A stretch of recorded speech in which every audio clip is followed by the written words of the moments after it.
આદરણીય કુમારપાળભાઈ અને વિશ્વકોશનું આ વ્યાખ્યાનમાળા માટેનું ઓનલાઈન વક્તવ્ય માટે મને આમંત્રણ આપવા બદલ હું આપ સૌનું ઋણી છું. અને આજનો મારો વિષય છે કે જેમને 22મી માર્ચે ભારતનું પ્રખ્યાત જ્ઞાનપીઠ પુરસ્કાર જેમને મળ્યો એ વિનોદકુમાર શુક્લના વિશે વાત કરવી. વિનોદકુમાર શુક્લ રાયપુરના વતની, આ મૂળ વતન એમનું રાજનાથ ગાંવ. રાજનાથ ગાંવ જ્યારે એ બાળપણમાં ભણતા હતા ત્યારે એમને એમના ગામમાં એક મોટા સર્જક શિક્ષક તરીકે હતા જેમનું નામ મુક્તિબોધ, અને જેમણે કહેલું કે અભિવ્યક્તિ માટે બધા જ જોખમો ઉઠાવવા જોઈએ. તો એ એમને યાદ છે. અને બીજી તરફ રાજનાથ ગાંવથી થોડે દૂર જે જબલપુર છે એમાં એક એમને શિક્ષક મળી ગયા. આમ શિક્ષક નહીં, રાજનાથ ગાંવમાં એમને એક શિક્ષક મળી ગયા, પણ એ વિધિવત શિક્ષક નહીં.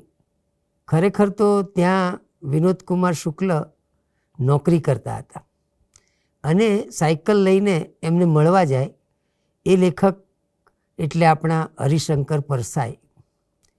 આમ મુક્તિબોધ અને હરિશંકર પરસાઈ આ બે વ્યક્તિત્વોએ વિનોદકુમાર શુક્લના વ્યક્તિત્વને ઘડવામાં બહુ મોટો ફાળો આપ્યો છે.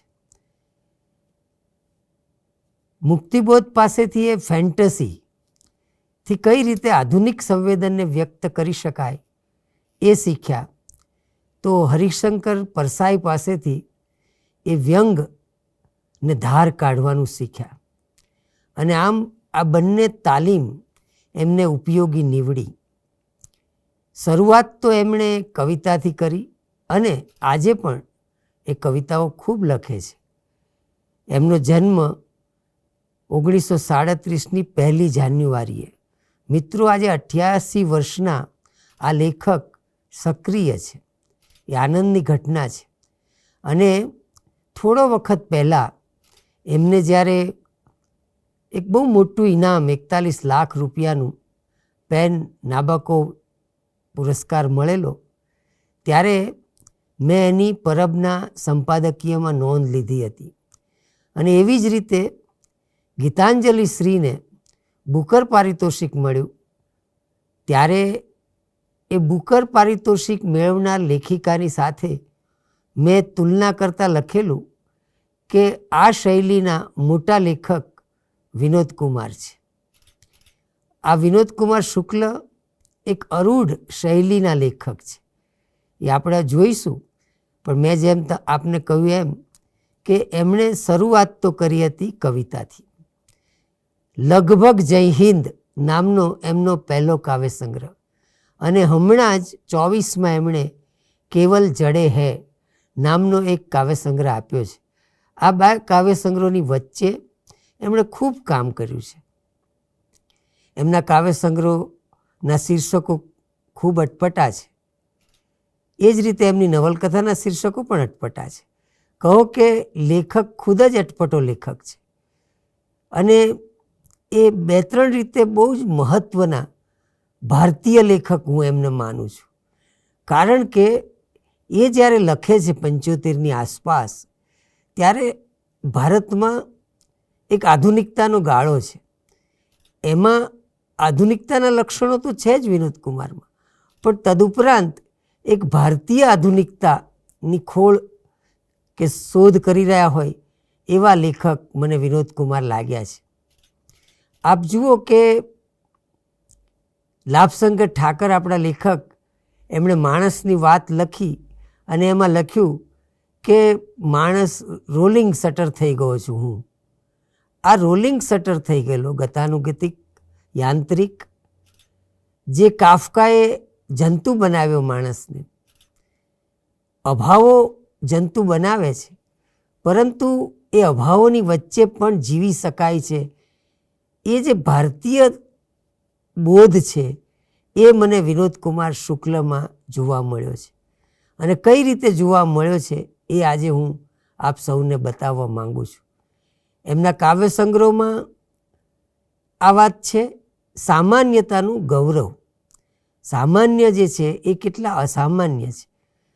અબ્રાહમ લિંકનને કોઈકે કહેલું કે તમે સાવ સાધારણ મનુષ્ય જેવા લાગો છો, ત્યારે એમણે પૂછનારને કહ્યું હતું કે ઈશ્વરને સાધારણ મનુષ્યો જ વધારે ગમે છે, કારણ કે એ સાધારણ મનુષ્યો વધારે પેદા કરે છે, અસાધારણ તો બહુ ઓછા પેદા કરે છે. આ રીતે લિંકને જે જવાબ આપ્યો હતો એ જવાબ પણ આપણે જ્યારે જ્યારે વિનોદકુમારને વાંચીએ ત્યારે ત્યારે યાદ આવે. એમની એક કવિતા જે ખૂબ જ પ્રખ્યાત છે અને મને બહુ ગમે છે.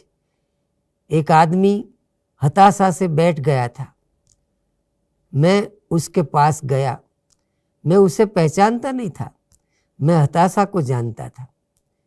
वह मैंने हाथ फैलाया, वह मेरा हाथ पकड़कर खड़ा हुआ, वह मुझे नहीं जानता था, हाथ फैलाने को जानता था.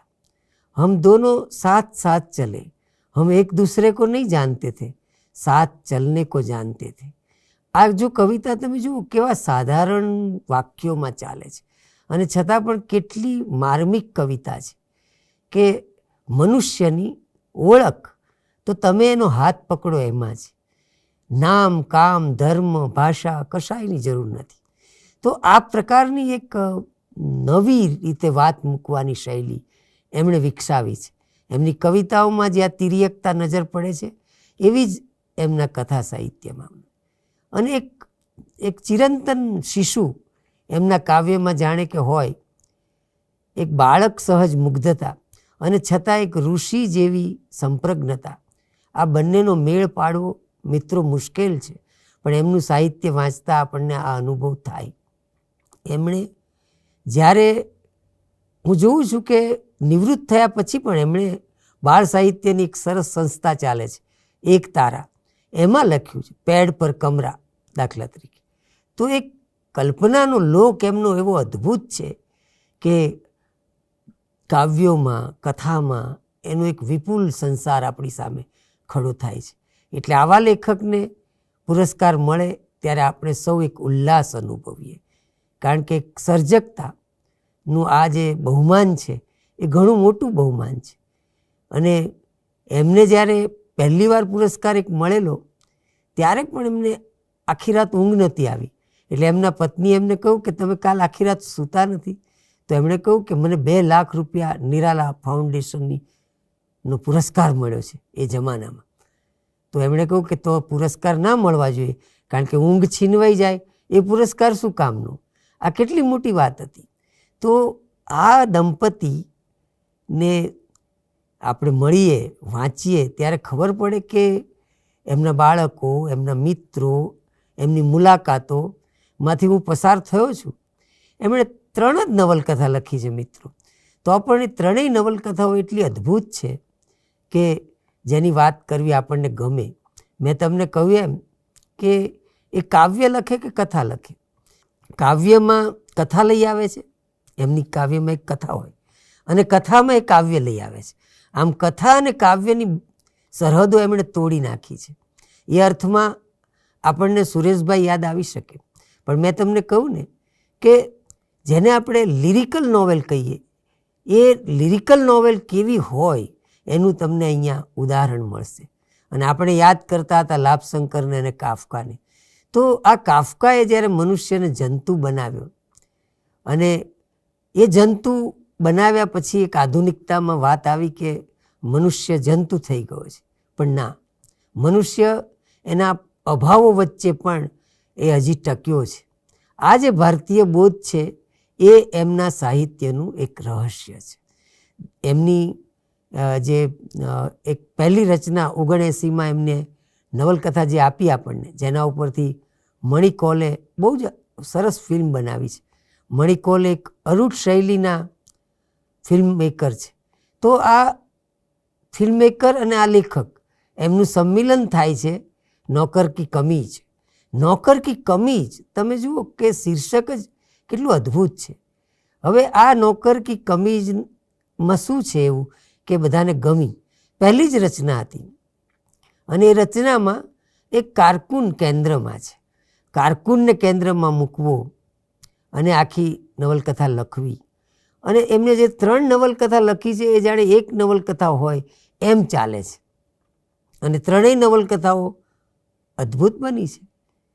એમણે જે રીતે કામ લીધું છે પોતાની સર્જકતા પાસેથી. નોકર કી કમીજમાં જે કેન્દ્રમાં કારકુન છે એમનું નામ છે સંતુબાબુ, અને એક ભાડાના મકાનમાં રહે છે, ડૉક્ટરને ત્યાં ભાડે રહે છે. એટલે ડૉક્ટરની પત્ની સંતુ બાબુના પત્ની પાસે ઘણું બધું કામ લે, રાંધવાનું ને વગેરે. આ સંતુબાબુ જે સરકારી કર્મચારી છે એ ઓફિસમાં જે મોટા સાહેબ છે એ સાહેબને એક નોકર જોઈએ છે, અને આ નોકર માટે એમણે એક ખમીસ સીવડાવી રાખ્યું છે, અને એ ખમીસ જેને આવી જાય એને નોકર બનાવવાનો, આવો તરંગી વિચાર છે. અને ખમીસ કોઈને આવતું નથી, 1-2 જણને પકડી લાવે બધા, પણ એ ખમીસ નાનું પડે મોટું પડે. એમને ત્યાં નોકર ઓછા નથી, આમ તો ઓફિસનો નોકર મોંઘું, એ એમને ત્યાં નોકર જ છે, માળીનું કામ કરાવે. અને આ મોંઘું મરી જાય ત્યારે પછી એનો દીકરો કામ કરે. તમે જુઓ કે સાહેબના ઘરવાળા બધા માણસો એમને એ છોકરાને મોંઘું જ કહે છે, જાણે કે આપણે નોકરને નામ આપી જ શકતા નથી. આપણે છાપાવાળો છોકરો તો છાપાવાળો છોકરો, દૂધવાળા ભાઈ તો દૂધવાળા, એનું નામ નહીં. જાણે કે નામ ઓળખ એમની હોતી જ નથી.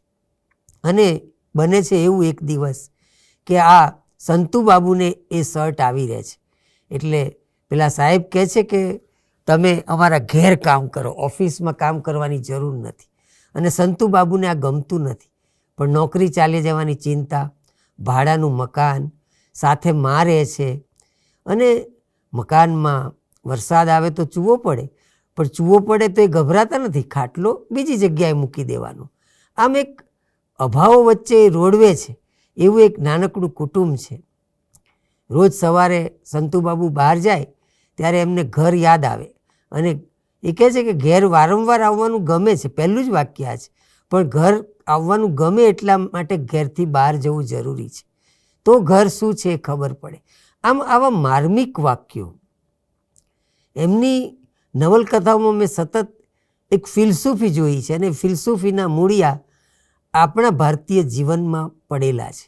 એ અર્થમાં એક જુદા પ્રકારનો આ આધુનિક સર્જક છે આપણું, કે જેણે અભાવોના રોદણા નથી રોયા, પરંતુ અભાવોની વચ્ચે કેવી રીતે ટકવું. દાખલા તરીકે આજ સંતુબાબુ બીમાર પડે છે તો સરકારી હોસ્પિટલમાં દવા લેવા જાય છે. હકીકતે તો એ ડૉક્ટર સાહેબના મકાનમાં જ ભાડે રહે છે, પણ એને એમ થાય છે કે મારે એમનો ઉપકાર નથી ચડાવવો, કારણ કે એ ઉપકાર મને બહુ મોંઘો પડી જાય છે, પછીથી મારું મનુષ્યત્વ હણી જાય છે. અને એમને જ્યારે લવારીએ ચડી જાય છે તાવ, ત્યારે એ ડૉક્ટરને ગાળો પણ દેતા હોય છે. આમ એક વિદ્રોહ એમનામાં છે, એક ખબર છે કે કોણ મારું શોષણ કરે છે. સાહેબને ત્યાં પણ આ ધીરે ધીરે કામ કરવાનું, શર્ટ આવીને સીધો ઘરમાં શર્ટ કાઢી નાખે છે, એમને એ શર્ટ ગમતું નથી. તો આમ ધીરે ધીરે એ બધા ઓફિસના માણસોને કહે છે કે આ શર્ટ ખતરનાક છે, આ શર્ટ આપણને હણી નાખે છે, આપણું ગૌરવ હણી નાખે છે, જે કામ માટે હું લેવાયો છું એ આ કામ નથી. પણ વિદ્રોહ થતો નથી, પણ ધીરે ધીરે વિદ્રોહનો ચેપ અન્ય કર્મચારીઓને લાગે છે. અને નવલકથાનો અંત તો ક્યાં થાય છે કે બધા કર્મચારીઓ મળી એ શર્ટના લીરે લીરા કરી નાખે છે અને ઉજવણી કરે છે. આમ શર્ટનું ફાડવું ઓફિસના કર્મચારીઓ દ્વારા એ બતાવે છે કે આ એક વિદ્રોહ છે. અને આ નવલકથા જે ગાળામાં આવી 79માં, ત્યારે ભારતમાં પણ ઇમરજન્સી પૂરી થઈ હતી ને સરકારી સાહેબો આ જ રીતે કર્મચારીઓનો દુરુપયોગ કરતા હતા, આપણે જાણીએ છીએ. તો નોકર કી કમીજ એ આવી રીતે એક વિદ્રોહની રચના બને છે. અને એમાં અનેક જગ્યાએ મેં જોયું કે કવિતા, સતત એમના ગદ્યમાં એક કવિતા છે, અને પરિણામે એ નવલકથા એક જુદા પ્રકારની નવલકથા બને છે. ત્યારબાદ એમણે એક નવલકથા લખી, ખિલેગા તો દેખેંગે. હવે તમે જુઓ કે ખિલેગા તો દેખેંગેમાં એ જતા રહે છે આદિવાસી વિસ્તારમાં. પોતાની આસપાસ જે આદિવાસી લોકો રહે છે, ભાત ખાઈને જીવતા, પગમાં ચીરા છે. એક નાનકડું ગામ લીધું છે એમણે, અને એ ગામમાં એક ગુરુજી રહે છે, શિક્ષક, એમનું કુટુંબ છે, અને એમના પત્ની અને એમનો દીકરો ને એ બધા રહે છે. એક આખું પ્રકરણ તો મિત્રો ભૂખ્યા કેમ રહેવું એના વિશેનું છે.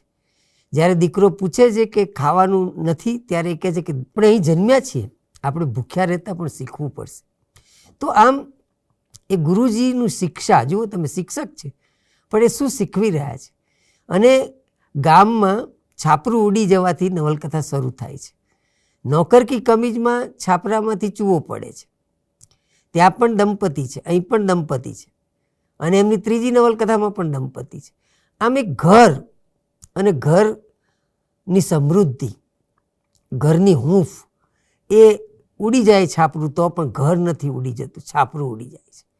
તમે અંદરથી કેટલા જોડાયેલા છો. આ ગુરુજીનું છાપરું ઉડી જાય છે એટલે એમને ગામમાં જે બંધ પડેલું પોલીસ થાણું છે એમાં રહેવા આપવામાં આવે છે. તો આ પોલીસ, અહીંયા પણ ગદ્ય મેં કહ્યું ને એમ કે કોઈ સ્ત્રી પહાડ ખસેડી શકે, કોઈ છોકરો પહાડ ખસેડી શકે, આવા બધા કલ્પનો આવ્યા. આપણને થાય કે લેખકની કેટલી દ્રષ્ટિ, એક મેં કહ્યું એમ ચિરંતન શિશુવાળી છે. પણ ત્યાં પહાડને ખસેડતો બાળક એ રૂપક જ છે. પહાડ જેવા દુઃખો એને આપણે ખસેડી શકીએ છીએ. તો આ રીતે એ ગુરુજી, અને એ ગુરુજીની બાજુમાં રહે છે એક ચોકિયાત ગામનો, જેને પહેલાં નોકરી હતી અને હજી પણ છે, પણ એને ગમતું નથી બંદૂક. એ લાકડીને જ બંદૂક માને છે ઘણીવાર તો, અને એ કહે છે કે આ લાકડી બંદૂક છે પણ મને એ બંદૂક ઊંચી કરે ખાલી લાકડી એટલે ધાય ધાય અવાજ કરે. તમે જુઓ કે ધાય ધાય અવાજ કરતી લાકડી એને ગમતી નથી. એ કહે છે કે મારે શું કામ મારવાના, કોને મારવાના, કેમ મારવાના. એટલે પરિણામે એક દિવસ એ લાકડીને ટુકડા કરી ભાત બનાવીને, ભાત બનતા હોય છે એમાં ચૂલામાં નાખીને ભાત ખાય છે. ગુરુજી એને પૂછે છે કે આ બંદૂક માનતો તો એ લાકડી તે બાળી નાખી અને એમાંથી તે ભાત બનાવ્યા, તો આ ભાત કેવા લાગ્યા? એણે કહ્યું કે ભાત જરા કઠણ રહી ગયા હતા, ચાવવા ના ગમ્યા. તમે જુઓ કે આ નક્સલવાદનો એરિયા છે, ત્યાં તમે બંદૂકો બાળીને ભાત બનાવો તો એ ભાત કઠણ લાગવાના છે. એમના અભાવો, એની વાત આ ખીલેગા તો દેખેગા. એમની નવલકથાઓના અનુવાદો અંગ્રેજીમાં થયા છે. અંગ્રેજીમાં થયા એના કારણે એમને એક વિશ્વવ્યાપી ખ્યાતિ પણ મળી. અને મેં તમને કહ્યું એમ કે એમને જે સામાજિક વાસ્તવને આકારવું છે પણ એમની રીત જુદી છે. એ સીધી રીતે એમનામાં કંઈ પ્રવેશશે નહીં. આદિવાસી છોકરી પ્રવેશે પણ કેવી રીતે કે જંગલમાં એને વાઘ ચિત્તાની બીક ના લાગે, પણ જેમ શહેર આવતું હોય ને તો બીક લાગે. તમે જુઓ કે આપણે કયા પ્રકારનું શહેર સર્જ્યું છે. છોકરીએ માથામાં એક ફૂલ નાખ્યું હોય તો લેખક લખે એટલું સરસ રીતે, એક સાદું ફૂલ રસ્તામાંથી એણે નાખ્યું, લેખક કે આપણને એવું થાય કે ઘેર જશે ને ત્યારે બાજુમાં એક બીજું ફૂલ ઉગી નીકળશે. એટલું ખુશ છે. એક નાનકડા ફૂલથી જે લોકો સુખ અનુભવે એમને શહેર આવતા ડર લાગે. ગામમાં એક દુકાનદાર છે જીવરાખન કરીને. આ જીવરાખન થોડુંક શોષણ કરે છે બધાનું, એટલે એને શું થાય છે કે ગામમાં એક ચમત્કારિક પીપળો છે, તો એ પીપળાના ઝાડનું એને મોં જોવું છે, પણ એ જેટલી વાર જાય એટલી વાર પીપળો મોં ફેરવી લે. હવે આ બધા ચમત્કારિક વાતો એ ખરેખર તો ફિલોસોફી છે કે જે લોકો શોષકો છે એનાથી પ્રકૃતિ મોં ફેરવી લે છે. તમે જળ, જંગલ અને જમીન જો કાપવા માટે જશો તો આ વૃક્ષો પણ તમારી પાસેથી, વૃક્ષો જેવા આદિવાસી તમારી સામેથી મોં ફેરવી લેશે. આવી બધી વાતો એમણે બહુ સહજતાથી પોતાની રચનાઓમાં કરી છે. ત્રીજી રચના તો ખૂબ જ અદ્ભુત રચના બની છે, દિવાલ મેં ખિડકી રહેતી થી. તમે જુઓ શીર્ષક કેવું અટપટું છે. ગુજરાતીમાં રઘુવીરભાઈના પુત્રવધુ આપણા સુનિતા ચૌધરી એમણે અનુવાદ કર્યો છે. દિવાલમાં એક બારી હતી, પણ હતી નહીં. અનુવાદ બહુ જ અદ્ભુત થયો છે, મને ગમે છે. તો એ અનુવાદમાં શીર્ષક જે મૂળ હિન્દી શીર્ષક છે, દિવાલ મેં એક ખિડકી રહેતી થી, જાણે કે બારી જીવતી હોય ને, દિવાલમાં એક બારી રહેતી હતી, તો આ રહેતી હતીમાં જાણે કે એ ખાલી પણ કરી દે ઘર છે. તમે જો બારીને જ જીવંત કરી દીધી છે. હવે આ નવલકથામાં શું છે, અહીંયા એક દંપતી છે અને એ રઘુવર પ્રસાદ નામનો ગણિતનો શિક્ષક છે અને એકલો રહે છે રૂમ રાખીને, આજુબાજુના બાળકોને ભણાવે, સમય પસાર કરવા. એમાં એના લગ્ન થાય. હવે વહુને તેડવાની છે, કારણ કે નોકરી મળે તો વહુ મળે. હવે નોકરી મળી ગઈ, વહુ મળી ગઈ, એટલે વહુને તેડીને રઘુવર પ્રસાદ આવે છે. પોતે જ્યાં નોકરી કરે છે દૂર છે 8 કિલોમીટર, સાયકલ લઈને એ જાય શાળામાં ગણિત ભણાવવા. આ રઘુવર પ્રસાદ અને એના પત્ની સોનસી, અહીંયા પત્નીનું નામ પણ આવે છે, અને એ લોકો એક નાની રૂમમાં રહે છે, પણ એ રૂમમાં ખાટલો મૂકી બીજા રૂમો કરી દેવામાં આવે છે. એટલે જે હું તમને વારંવાર કહું છું, એ અભાવોની વચ્ચે એક સૌંદર્ય, અભાવોની વચ્ચે જીવી જવાનું. આ લોકો કંઈ હનીમૂન કરવા નથી જતા, લગ્ન તો થયા છે. સમય કેવી રીતે પસાર કરે છે સોનસી જુઓ. રઘુવર પ્રસાદ નોકરીએ જાય ત્યારે સોનસી નેઇલ પોલિશની ડબ્બી કાઢે અને આજુબાજુની છોકરીઓને ભેગી કરી એમના નખ રંગી આપે, અને એને એટલો બધો આનંદ આવે છોકરીઓને. એ આનંદ જોઈને સોનસી ખુશ થાય છે. બસ આ સુખ આવી ગયું, બીજું સુખ શું કરવું છે. તો આ સોનસી અને આ રઘુવર પ્રસાદ ગણિતનો શિક્ષક બે હાથે લખી શકે છે, અને એ જ્યારે પત્ર લખે ને ત્યારે સોનસીને બહુ ગમે કે એમણે આટલા વાક્યો જમણા હાથે લખ્યા હશે, આટલા વાક્યો ડાબા હાથે લખ્યા હશે, અને આ 2 વાક્યો એમના 2 હાથ છે, જાણે કે એ મને આલિંગન આપે છે. તમે જુઓ કે આ ગદ્ય કયા પ્રકારનું છે. આ સોનસી અને રઘુવીર પ્રસાદનું જીવન નિરૂપતા લેખક સાયકલ લઈને, ક્યારેક ટેમ્પામાં બેસીને નિશાળે જતા. એમના ઘરમાં એક બારી છે, અને એક દિવસ એ લોકો બારીની બહાર જાય છે. આ કલ્પના જ છે, બારીની બહાર હકીકતે કોઈ નથી, પણ ત્યાં તળાવ છે, એક બુઢી અમ્મા છે, અને ત્યાં તો ચાંદો છે. હકીકત તો એ છે કે બંને રૂમ બંધ કરે છે, પછી જે દૈહિક આકર્ષણ અનુભવે છે, જે સુખ છે હૂંફનું, એ લેખકને નિરૂપવું છે. આખી સોનસીને એ નિર્વસ્ત્ર કરે છે, જાણે કે ચાંદા એમને કપડાં, ચાંદાના ઝાંઝર, ચંદ્રના ઝાંઝર, ચંદ્રનો જ હાર, અને એના કબજામાં થોડા પતંગિયા ઘૂસી જાય તો એ કબજો ખોલીને પતંગિયાને વીણે છે સ્તન ઉપરથી. આ બધી જે આદિમતા, જાણે કે પૃથ્વીનું પહેલું જોડું હોય એમ આપણી પાસે નિરૂપાય છે. અને આ સુખ જે છે એ સુખ જ એમને દુઃખની નજીક આવવા દેતું નથી. બાકી દુઃખ તો છે જ. વિદ્યા સહાયક કે અધ્યાપક સહાયક જેવા આપણા આ રઘુવર પ્રસાદને ક્યારેક એવું થાય છે કે થોડોક પગાર વધી જાય ને તો મારા બાપા ભલે નથી કહેતા, પણ એની આંખમાં મોતિયો આવે છે ને એનું ઓપરેશન કરાવવું છે. આવું બધા વિચારો તો આવે છે. અને બાપ પણ કેવો છે, 50 કિલોમીટરથી મળવા આવ્યો હોય પણ સાંજે જતો રહે. એક રૂમનું મકાન છે એટલે વહુ દીકરાને તકલીફ ન પડે.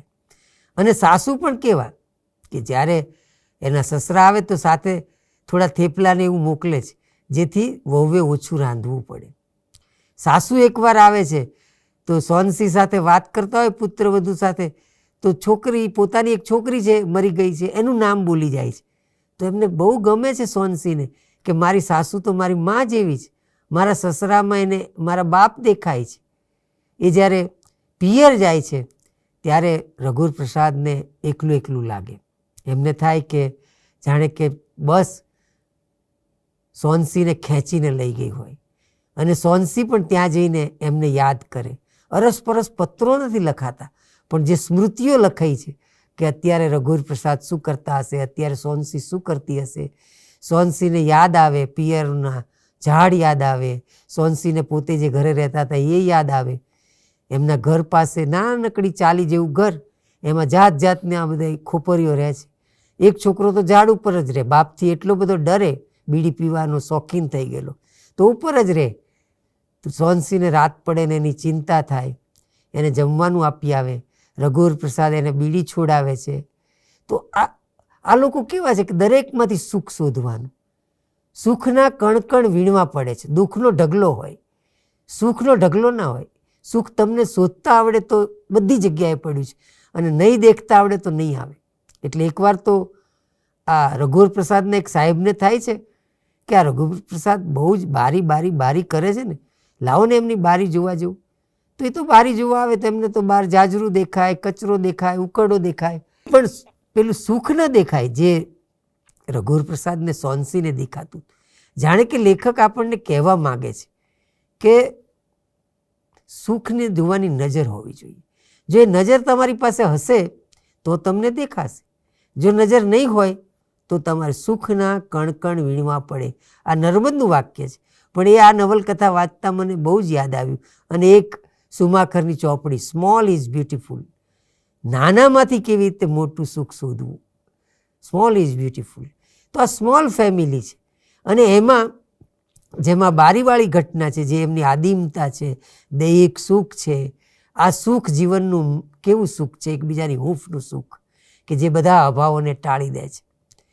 અને એમાં ઉમેરાય છે, જો આ વિભાગાધ્યક્ષ આચાર્ય પાસે આ સુખ નથી, એ જોવા આવે તો પણ એમને નથી દેખાતું. અને આ જે સુખ છે એમાં હવે એક ઘટના ઉમેરાય છે.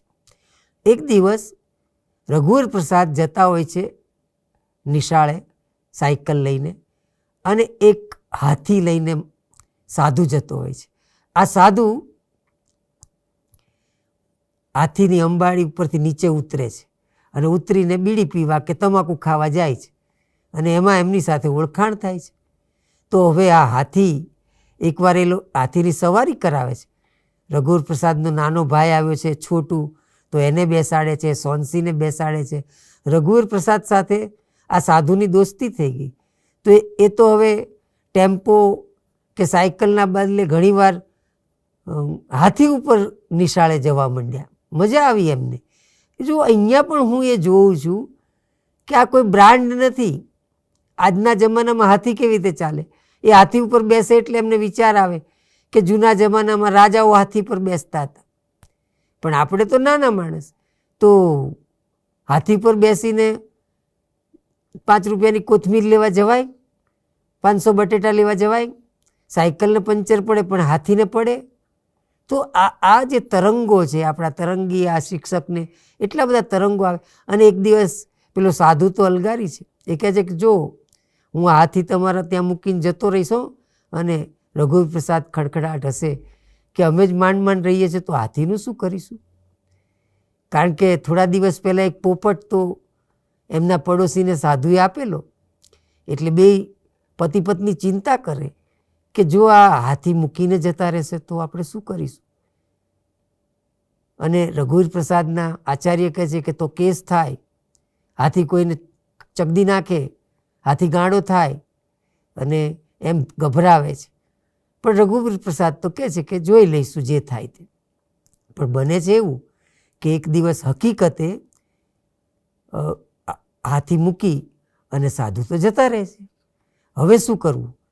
એટલે સોનસી કહે છે કે તમે 2 ડોલ બાલદી લઈ આવો, આપણે નવડાવીએ, પછી તમે જરા જંગલમાં જાઓ અને થોડું ઘાસ કાપી આવો, થોડું એને ખાવાનું લઈ આવો, આપણે એને ખવડાવીશું. એને રોટલી તો ખવડાવાય નહીં. તો આમ પેલા ઝાડ ઉપરના છોકરાની ચિંતા, પોપટની ચિંતા, હાથીની ચિંતા, સાયકલની ચિંતા, એ લોકો આસપાસમાં બધાની ચિંતા કરે છે, અને બધાની ચિંતામાં પોતાનું દુઃખ વિસરી જાય છે. અને આ હાથીના માટે રઘુવર પ્રસાદ તો કોલેજ જાય છે, અને આચાર્યને કહે છે કે સાહેબ 2 દિવસની રજા જોઈએ છે. એટલે કે શેના માટે રજા જોઈએ છે? પહેલાં તમારું બારી ચાલતું હતું, પછી હાથી એમને વાળવા પડે, કારણ કે હાથીમાં એમને એટલી બધી મજા આવે હાથીની વાતો કહેવામાં કે આચાર્ય કહે કે ભાઈ હાથી સિવાયની બીજી વાત કરો. પણ આ માણસ જ એવો છે કે જ્યાંથી સુખ મળે એ લેવું, ભરપૂર લેવું, અને એને એટલો બધો આનંદ આવે વાત કરવામાં. તો આજે એ કહે છે કે સાહેબ વાત એવી બની છે કે સાધુ કહેતા હતા ને એમ ચાલી ગયા છે, તો મારે 2 દિવસ હાથીને જરા ટેવ પડી જાય મારી. અરે તમે હાથીનું ચિંતા ના કરો, છોડી મૂકો. અરે કેવી રીતે છોડી મુકાય? એ તો મારો પરિચિત હાથી છે, એને મને કેટલા દિવસ ઉપર બેસાડ્યો છે, મારા ભાઈને બેસાડ્યો છે, મારા પત્નીને બેસાડ્યો છે, હાથી મને ઓળખે છે. પહેલાં તો ગાય જંગલી હશે, પહેલાં તો કૂતરાય જંગલી હશે, તો આપણા ભાઈબંધ ના થયા? તો હાથી આપણો મિત્ર ના થાય? અરે સાહેબ, ધારીએ ને તો સિંહ પણ આપણા ઘરમાં રહે.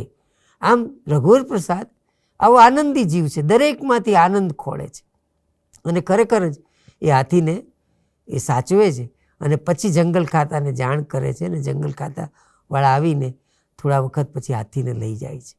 આમ આખી નવલકથામાં બારીની ઘટના અને હાથીની ઘટના એ બંને રૂપક જેવી ઘટના છે, જો આપણને વાંચતા આવડે તો કૃતિને.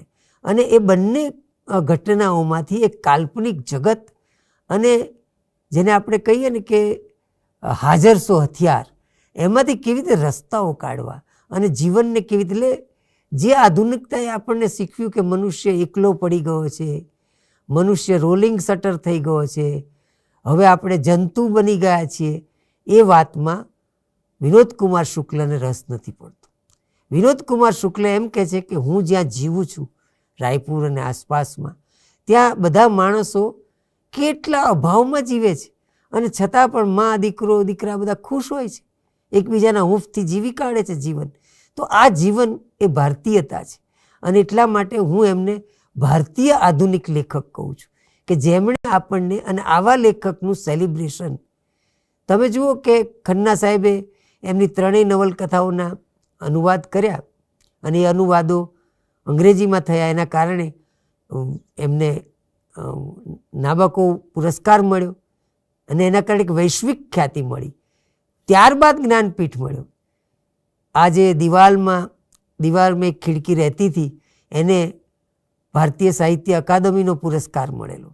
એમને પુરસ્કારો ઘણા મળ્યા છે, પણ મેં કહ્યું એમ કે પુરસ્કાર મળ્યા છતાં પણ એક લો પ્રોફાઇલમાં રહેવું. એમને તમે જ્યારે મળો, એમના આ જ્ઞાનપીઠ મળ્યા પછીના એમના ઇન્ટરવ્યૂઝ તમે જુઓ તો તમને ખ્યાલ આવે કે એ કેટલી સરળ વાત કરે છે.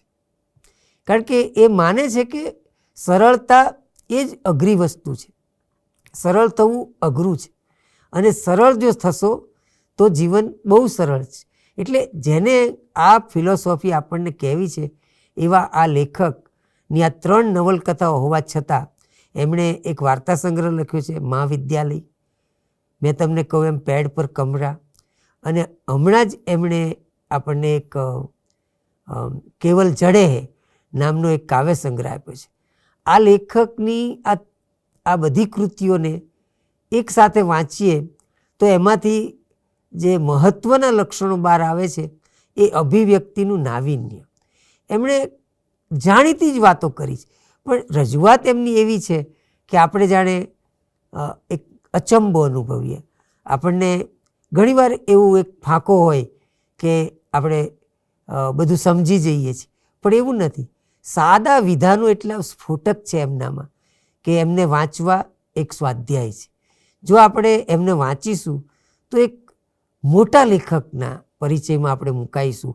અને એટલા માટે જ ઘણીવાર એવું બન્યું છે કે તમે આ ત્રણેય કૃતિઓમાંથી પસાર થજો કે વિવેચકો બધા ગોટે ચડી ગયા છે કે આ શું કહેવા માગે છે.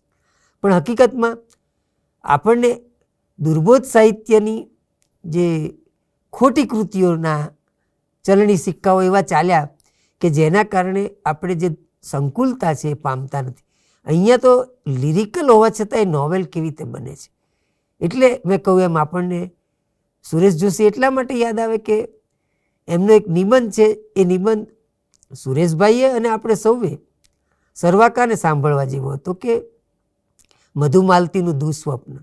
મધુમાલતીને એકવાર દુઃસ્વપ્ન આવ્યું કે કાલે સૂરજ નહીં ઉગે તો શું થશે, આપણે બધા ફૂલો કેવી રીતે ઉગીશું. અને એમાં એક આજ્ઞો આવીને એમ કહે છે કે હું મારું થોડું અજવાળું આપીશ, અને પછી બધા આજ્ઞા કહે છે કે અમે અમારું અજવાળું આપીશું. આમ સૂરજ ન હોય તો પણ બધા આજ્ઞાઓ જો થોડું થોડું પોતાનું ચપટી ચપટી અજવાળું આપે તો જીવી શકાય. એટલે લેખકને જે કહેવું છે મધુમાલતીના દુઃસ્વપ્નમાં સુરેશભાઈ, એ જ વાતનું સેલિબ્રેશન તમને વિનોદકુમાર શુક્લમાં દેખાશે કે અહીંયા પણ બધા પોતપોતાનું અજવાળું લઈને આવે છે. એમના પ્રકરણો તમે નવલકથાના જુઓ તો એના શીર્ષકો પણ અટપટા છે, લાંબા લાંબા. પછી આપણને એમ થાય કે પ્રકરણનું તો કંઈ આવું શીર્ષક હોતું હશે, પણ હકીકતે એ શીર્ષકો નથી, એ પ્રકરણના વાક્યો છે જે એમણે ઉપર મૂક્યા છે, જેમ કે હાથી ચાલે આગળ આગળ, પાછળ હાથીની ખાલી પડેલી જગ્યા. જો હાથીની ખાલી પડેલી જગ્યા, તો આ જે આખી વાત આપણને એમ લાગે કે આ લેખક શું લખવા માંગે છે. ઘણા બધા લેખકો વાચકો આ સર્જકને વાંચતા મુશ્કેલી અનુભવે છે, જેમ ગીતાંજલિ શ્રીને અનુભવ. પણ ગીતાંજલિ શ્રી કે વિનોદ કુમાર શુક્લ એક જુદું સાહસ ખેડી રહ્યા છે, અને એ સાહસ છે, એ સાહસને પ્રમાણ્યું છે બુકર પારિતોષિક કે નાબોકોએ કે જ્ઞાનપીઠે, એટલે એમને આ સર્જનને એમને આ પુરસ્કાર પ્રાપ્ત થયો છે.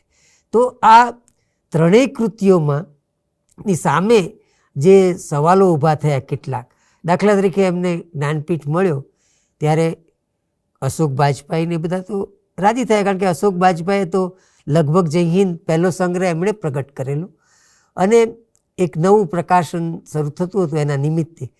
પણ ઘણા બધા લોકોને એવું લાગ્યું કે છત્તીસગઢમાં આટલો બધો નક્સલવાદ ચાલે છે, એ તો એમની કૃતિઓમાં નથી. અરે ભાઈ, એ કૃતિઓમાં નક્સલવાદની રીતે જ આવવું જોઈએ. ખીલેગા તો દેખેંગેમાં શું છે, એ આદિવાસીઓનું નિરૂપણ શું છે, અને જ્યારે એ આદિવાસી છોકરી શહેરમાં જતા ડરે તો એ શું છે, એ પેલી બંદૂક શું છે. એટલે જ્યારે લેખક પોતાની રીતે લખતો હોય છે, એ કંઈ છાપું નથી કરતો, એની એક પોતાની રીત હોય છે. એમની કવિતામાં મેં તમને કહ્યું એમ કે મહુવા વીણતી છોકરી, સામે સિંહ આવી જાય તો ડર ના લાગે, પણ શહેરના લોકોનો ડર લાગે. તો આ કયા પ્રકારનું આપણે શહેર સર્જ્યું, નગર જીવન, તો એનો કટાક્ષ છે. અને એટલા માટે આવા જે તાણી તૂસીને પ્રશ્નો ઊભા કરાયા છે, એ પ્રશ્નોને મને યોગ્ય નથી લાગ્યા એક વિવેચક તરીકે. મને તો એવું લાગ્યું છે કે એમણે ખરેખર તો ભારતીય ગ્રામ જીવનનું ગૌરવ કર્યું છે. ભારતીય મધ્યમ વર્ગ, ખાસ કરીને પેટી બુર્જવા જેને આપણે કહીએ, એમના સાહિત્યને જો વર્ગચેતનાની રીતે તમે તપાસો તો આ વર્ગચેતના પેટી બુર્જવાની છે. જેમ શર્ટને ફાડી નાખવું નોકર કી કમીજમાં, તો કેટલો બધો ત્રાસ થશે કે એ શર્ટને ફાડવા માટે આખી ઓફિસના કર્મચારીઓ, એ સાહેબનો કયા પ્રકારનો ઓથાર હશે કે એ લોકોએ શર્ટને ફાડવું પડે.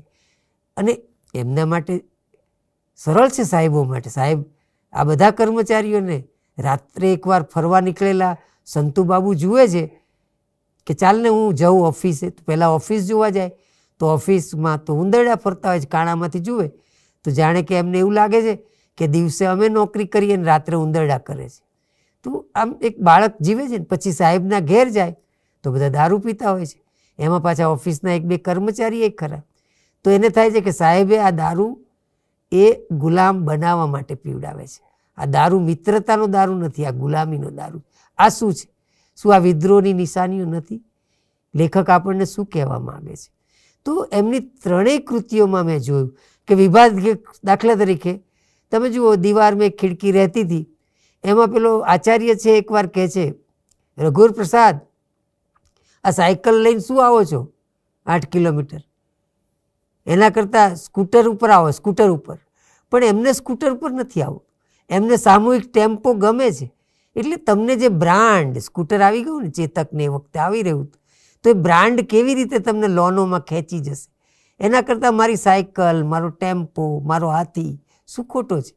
એટલે જે ગ્લોબલાઇઝેશન છે, જેણે આપણા મધ્યમ વર્ગને વિચલિત કરી દીધું છે અને આપણા ઘરને દુકાન બનાવી દીધી છે, એક પછી એક બિનજરૂરી વસ્તુઓ ઠલવાતી જાય, એના કરતાં જે મેં કહ્યું એમ હાજર પડે તે હથિયાર, એમાંથી જે જીવવાનું શીખવાની આપણી તાલીમ હતી, એ આ રઘુવર પ્રસાદ અને સોનસીમાં.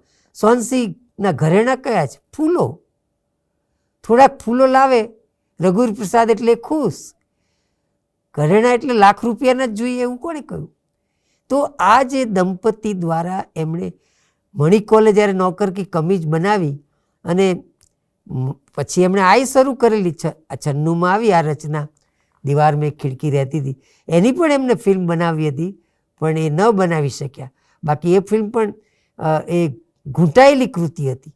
એમની ત્રણેય રચનાઓ એકમેકમાંથી પસાર થાય છે અને એક જ ઘર કેન્દ્રમાં છે, અને આ ઘરને કેન્દ્રમાં મૂકીને જે રીતે વિનોદકુમાર વાત કરી રહ્યા છે કે આપણું જે ગૃહ જીવન હતું, એ જ એટલે જો આપણે હજી પણ ફિલોસોફીમાં જઈએ તો આપણે સૌથી મોટો સાધુ ગૃહસ્થને કહેવાયો છે. કારણ કે જે રોજબરોજની લડાઈ કરે છે એ ગૃહસ્થ ઘરની લડાઈ, ઘરની લડાઈ, આપણે કહીએ ને ઘેર ઘેર માટીના ચૂલા, પણ ઘેર ઘેર લડાઈ જે જીવવાની જદ્દોજહદ ચાલે છે એ જદ્દોજહદ એમની ત્રણેય રચનાઓમાં છે. અને આ રીતે આ આપણા જે લેખક છે એ લેખક હજી આપણી વચ્ચે છે અને આપણે આશા રાખીએ કે હજુ પણ એક ચમત્કારિક, કારણ કે એમની રચનાઓ બધી મેં કહ્યું એમ એક આપણી ભાષામાં ચમત્કાર છે. ભલે હિન્દીમાં લખે છે પણ એ માત્ર હિન્દીના લેખક નથી, એ ભારતીય લેખક છે. અને જ્યારે કોઈ લેખક પોતાની ભાષાની સરહદોમાંથી બહાર નીકળીને જ્યારે આખા દેશના નાડી ઉપર હાથ મૂકતો હોય, એટલે એ રીતે જે અત્યારે આપણે એક મોટો એક શોધ ચાલી રહી છે, ભારતીય જ્ઞાન મીમાંસા, આવો અગ્ર શબ્દ આપણે વાપરીએ છીએ, ઇન્ડિયન નોલેજ સિસ્ટમ, એવો અગ્ર શબ્દ વિનોદકુમાર વાપરવા નથી માગતા, પણ એ ખરેખર આપણને એ જ કહેવા માગે છે કે આ જે દેશ છે એ દેશની વિશેષતા શું છે. અને એ મેં જોયું છે તો હું એને આનો જ યુગબોધ કહું છું. આ જે બોધ છે એ આપણો આધુનિકતાવાદી એક આપણી શોધ છે. આપણે કાફકા જેવું જ લખવું કે બેકેટ જેવું લખવું કે કામુ જેવું જ લખવું એ જરૂરી નથી. હું જ્યાં છું ત્યાંથી પિંડેથી બ્રહ્માંડ, હું જ્યાં છું ત્યાંથી હું આકાશ સુધીની વાત શા માટે ના લખું. અને અહીંયા એ છે જ. એકવાર રિક્ષામાં રઘુવીર પ્રસાદને સોનસી બેઠા હોય છે તો રિક્ષાવાળો કહે છે ક્યાં જવું છે, તો રઘુવીર પ્રસાદ કહે છે આકાશમાં. તો કે આકાશમાં આવવાનું પાછું ભાડું થાય ને, તો કે તું રિક્ષા છોડી દે, હું ચલાવી લઈશ. તો આમ એ નીકળ્યા તો શેના માટે હતા કે ઘરની સામે એક પંખી હતું નીલકંઠ, એ ઉડી ગયું. તો હવે એમને શંકા પડી છે કે આ નીલકંઠ ક્યાં ગયું. જુઓ, પતિ પત્ની નીલકંઠને ખોળવા જાય છે અને એમ કરતાં કરતાં નીલકંઠ પંખી ક્યાંય દેખાતું નથી ગામમાં. તો એમને થાય છે કે નીલકંઠ આકાશમાં જતું રહ્યું. તો હવે આકાશમાં કઈ રીતે, તો કે રિક્ષા લઈને જઈશું, કોઈ વાદળ ઉપર બેઠું હશે, આપણે એને મનાવીને પાછું લઈ આવીએ. આ બધી જે કલ્પના લોક છે એના દ્વારા એમને કંઈ, આપણને ખબર છે કે રિક્ષા ના જાય આકાશમાં, પણ એમના દ્વારા લેખકને આટલું જ બતાવવું છે કે એક પક્ષીનો પણ અભાવ આ કુટુંબને કેવો લાગે છે. મને યાદ છે કે જ્યારે ડુબાણમાં કે ડેમ બને ત્યારે આદિવાસીઓને ઘર ખાલી કરવાનું, ગામ ખાલી કરવાનું આવે. એક સાહેબે નોંધ્યું કે ભાઈ તમારા ઘરમાં કેટલા માણસો છે, એટલે એણે કહ્યું કે 4. ઓકે, ચાલો 4 જણની વ્યવસ્થા થઈ જશે. ત્યારે એને આદિવાસીએ કહ્યું કે સાહેબ 4 નહીં, અમે તો 400 રહીએ છીએ. કેમ? તો કે આ ખિસકોલી પણ અમારી બેનપણી છે, આ ઝાડને ક્યાં આપશો તમે અમને ત્યાં. તો આ જે એમનું જીવન હતું પર્યાવરણ સાથેનું, એ જ વાત અહીંયા છે કે એક નીલકંઠ પંખી જો જતું રહે તો આ દંપતીને ગમતું નથી. પેલો ઝાડ ઉપર ગયેલો છોકરોની ચિંતા હોય એમને સતત, અને એના બાપ વિદુર છે, એનો બાપ, તો એની સાથે એને મેળાપ કરી આપે છે. રઘુ જેમ પેલી છોકરીઓને નેલ પોલિશ કરી આપે એમ રઘુવીર પ્રસાદ આજુબાજુના છોકરાને ગણિત શીખવે. અને ગણિત શીખવે ત્યારે ઘણીવાર શું થાય, એ ગણિત શીખવતા હોય ત્યાં ગાય પોદળો કરી જાય. એમને એમ થાય કે સાલું, કારણ કે આ વીજળીનો થાંભલો ખસેડી શકાત તો કેટલું સારું હતું, તો અમે ખસી જાત, ગાયને ભલે જ્યાં જવું હોય ત્યાં જાય. આમ દરેકમાં એ દુઃખ ના અનુભવે. એમને એમ થાય કે વીજળીનો થાંભલો ખસેડી શકાતો હોત તો છોકરાઓને હું જરા દૂર ભણાવવા લઈ જાત. એટલે આખી નવલકથામાં, ત્રણેય નવલકથાઓમાં મેં સતત જોયું છે કે કઈ રીતે રસ્તો કાઢવામાં આવે છે. તમે પરિસ્થિતિની વચ્ચે ગૂંગળામણ તો અનુભવો છો, પણ એ ગૂંગળામણમાંથી રસ્તો કાઢો. અને રસ્તો કાઢવા માટે કોઈ મોટી ક્રાંતિની જરૂર નથી, આજુબાજુના સહકારથી જે કંઈ થઈ શકે. તો એ પ્રકારનું એક ફિલસૂફી એમની આ કૃતિઓમાં છે.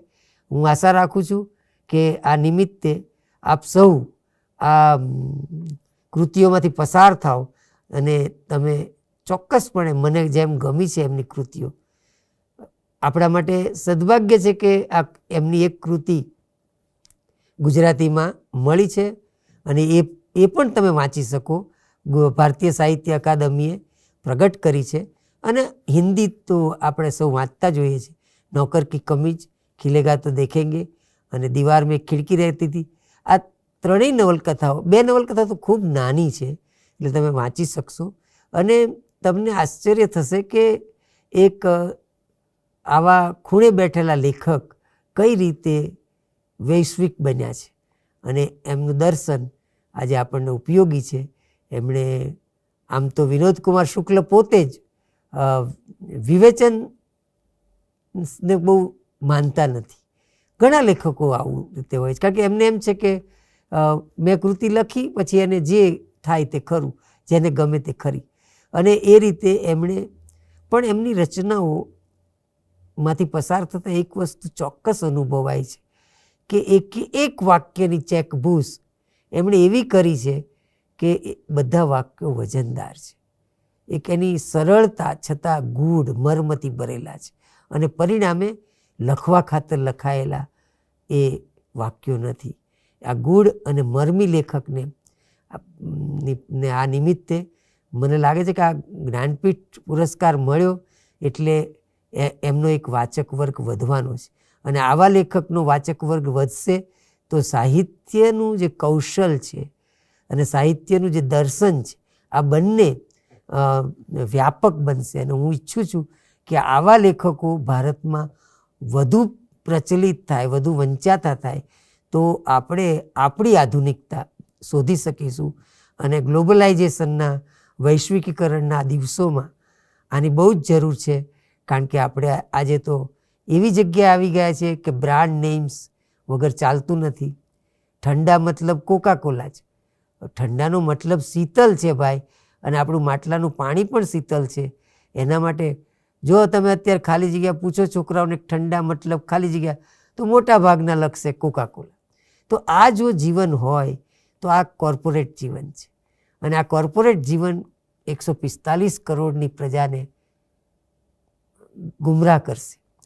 એના કરતાં બહેતર છે આપણું માટલીનું પાણી. તો કારણ કે એ જે કિટકેટ અને સુખડી, દાદીમાની સુખડી એ કિટકેટ કરતાં કેટલી વજનદાર છે. આ જ વાતો એમાં પડી છે. જ્યારે માં પેલા રોટલા કરીને મોકલે છે ત્યારે હું જોઉં છું કે એ બંને જણા એટલા ખુશ થઈ જાય છે કે ઘરના રોટલા આવ્યા. આજે તો આપણને રોટલો લઈને નિશાળ જતાં શરમ આવે છે, કારણ કે ત્યાં બધું જુદું પાસ્તા હોય એમ કહેવાનું. તો આ જે ગ્લોબલાઇઝેશનના જમાનામાં, વૈશ્વિકીકરણમાં કેવા લેખકોની જરૂર છે એ સંદર્ભે પણ મને વિનોદ કુમાર શુક્લ યોગ્ય લાગ્યા છે. અને આવા લેખકોને પુરસ્કાર આપીને ભારતીય જ્ઞાનપીઠે બહુ જ મોટું કામ કર્યું છે એમ હું માનું છું. અને આશા રાખું છું કે ગુજરાતમાં પણ આના વાચકો વધે. આ નિમિત્તે મને જે તક આપી એ માટે હું વિશ્વકોશનો આભાર માનું છું. એના તમામ કર્મચારીઓએ પણ મને જે સાથ સહકાર આપ્યો એ બદલ એમનો પણ આભાર માનું છું. અને આશા રાખું છું કે હું આપને વિનોદ કુમાર શુક્લનો યોગ્ય પરિચય આપી શક્યો હોઈશ.